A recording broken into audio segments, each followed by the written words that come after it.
No intro, no outro, just straight fire. All right, so we gonna hurry up and get into this. It's gonna be a real quick video. I'm losing my voice, just from rehearsing and practicing and talking really all week. So this video is gonna be super quick, just so I can preserve my voice. So I don't know what's going on with my internet. All right, cool. So um, last week I thought GU was gonna buy. It bought very shortly, and then it like started tanking like a bee. So I hopped in on some sales. Um, price is at like the market's been doing some crazy stuff. And truth be told, I should have known that GU was gonna sell initially because I'm about to show y'all something right quick. Price got to this area of resistance, had a liquidity grab, which was really at the 50% mitigation, and then tanked, right?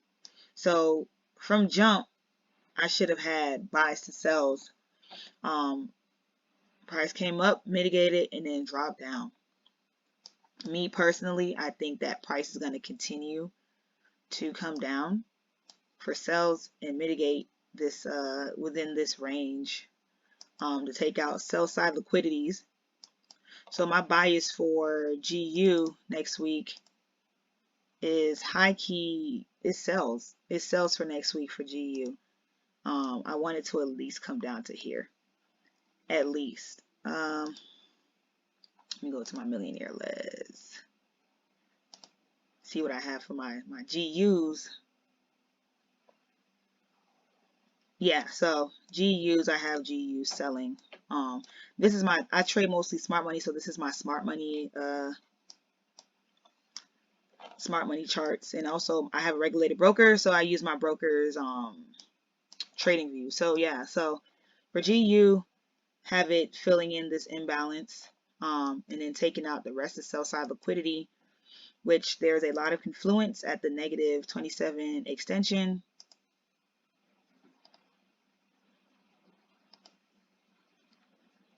And then I also have confluence at the negative 61.8 extension, which is an extreme liquidity grab. Looking for price to come down and react off of one of these areas. And truth be told, I wouldn't be surprised if price came all the way down here to this extreme swing low. 4-hour swing low. So this is just something to aim for GU, with the continuation of sells, taking out sell side liquidity for smart money. Now for EU,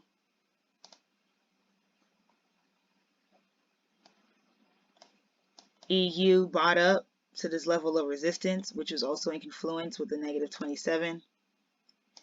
And once again, it sold down. So just looking at how consolidation works, right? If I go to a lower time frame, which I'm not, this is a form of Wyckoff distribution. If you don't know Wyckoff, I highly suggest that you look into it, especially if you trade smart money. You take consolidation zones in this kind of ways, like entry methods and entry models. So this is a form of Wyckoff distribution on a smaller time frame, as well as this, pretty much anywhere where you have consolidation. So price bought up, mitigated 50%, and then dropped. So this acted as a level of resistance, where price got up to and dropped. So in regards to EU, my bias is neutral. Oh, this is my one-on-one chart. My bias is very neutral, because of the consolidation. So yeah, EU is in a lot of consolidation. So I have my alerts set, one for buy side liquidity, one for sell side liquidity. So price can either hit one of these, then go up, mitigate, and then come back down, or price could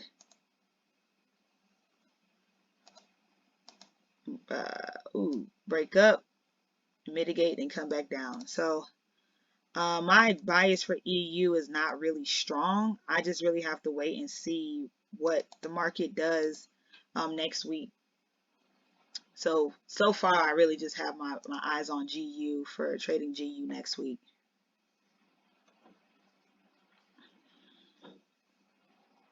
And then last but not least, UCAD. I'll go to my YouTube, see what I had my buys for UCAD.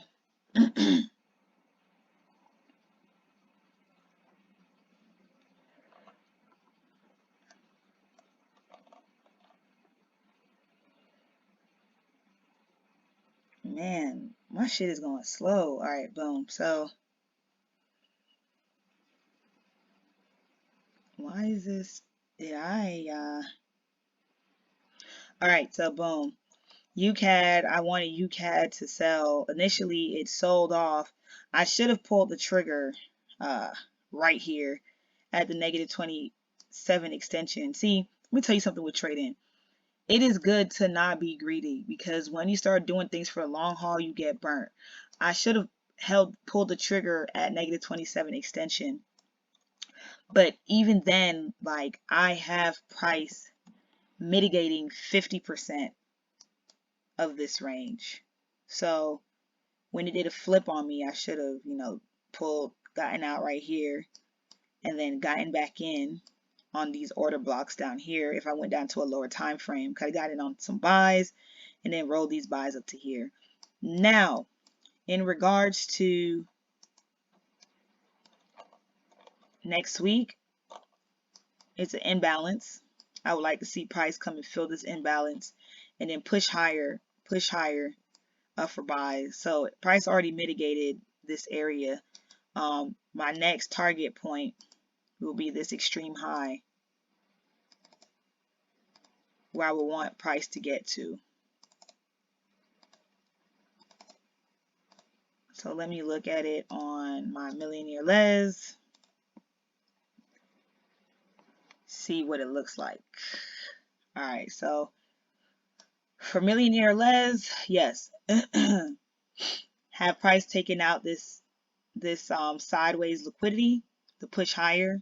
So far, price only took out this much of the sideways liquidity. So I would like to see price really come down to this imbalance, get higher, make a decision, and then either drop and or continue up.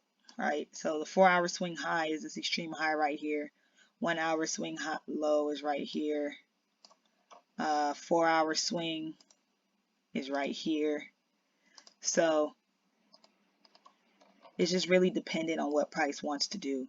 I was telling someone this. I don't really like giving my bias because, like, you have to be fluid with the market, right?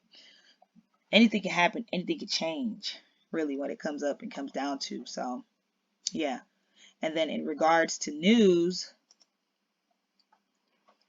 so Wednesday, August 10th, USD news, USD news, USD news, Great British Pound news, Great British Pound news, USD news. Okay, so we should start seeing some movement next week, Wednesday.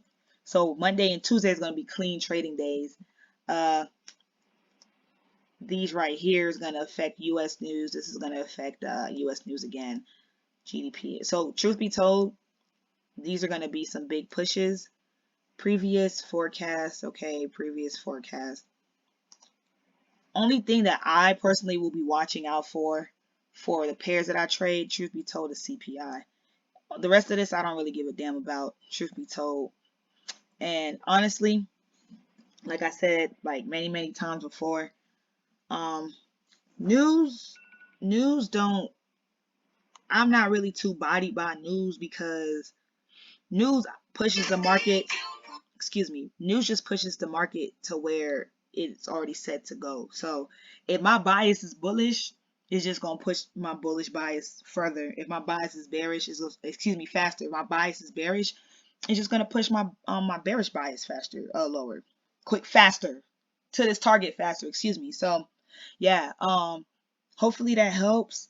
I'm getting asked a lot of questions in regards to like signals track because of what I post on my Instagram, or like some type of forex course. I don't plan on it. I don't want it. I don't want to do it, truth be told, because I'm all about the self-sufficiency.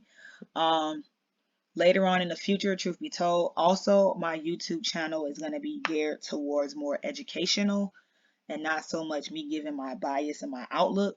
Because what I want to do is get to the point where I'm doing YouTube videos like every other day with like updates of trades that I take. So that's the goal. But got any questions? Hit me up. Hit me up on Instagram, TradingView, and then we can rock out. I'm about to skedaddle. Have a great trading week, y'all.